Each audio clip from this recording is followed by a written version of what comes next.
नमस्ते सम्पूर्णमा।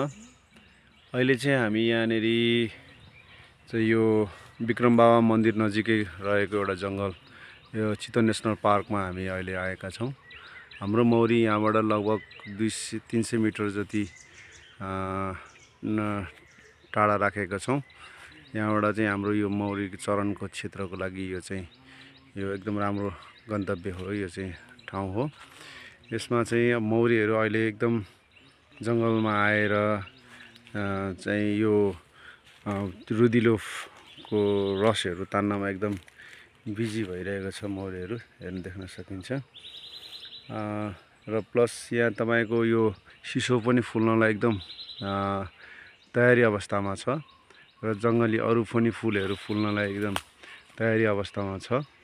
यहाँ चाहिँ मौरीहरू चाहिँ यो जङ्गली स्रोतको महहरू कलेक्सन गर्नलाई एकदमै व्यस्त भएको छ कि कस्तो छ के छ अवस्था भनेर हामी चाहिँ जङ्गलमा यहाँ आएर निरीक्षण गर्न लागेका छौँ।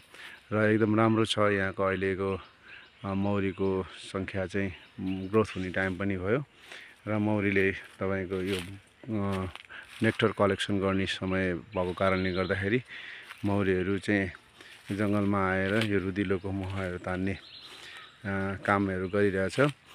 रुदिलो एक प्रकारको आफैमा एउटा महत्त्वपूर्ण एउटा जडीबुटी पनि हो, जुन वनस्पति तपाईँको हाम्रो परपूर्व कालदेखि हाम्रो बुवा बाजेहरूले चाहिँ यो खोकीको लागि रुवा खोकीको ज्वरो आएको बेलामा चाहिँ यसको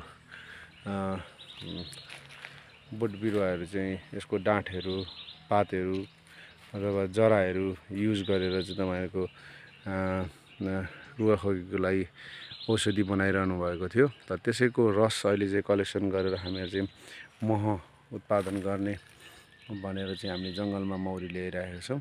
अब यसैबाट निक्लेको मह खाँदाखेरि अझै झन् महमा औषधीय गुण प्रशस्त मात्रामा हुने, त्यसमाथि नि रुदिलोको रसको मह हुँदाखेरि धेरै हाम्रो शरीरलाई फाइदा हुने भएकोले अबको केही समय पछाडि मानौँ कि 10-15 दिन पछाडि हामीले यहाँको मह काट्ने हाम्रो प्लान छ। हजुरहरूलाई यो रुदिलोको मह चाहिएछ भने हाम्रो विजय मौरी पालन तथा कृषि फार्मलाई सम्झिनुहोला। हस्त, धन्यवाद।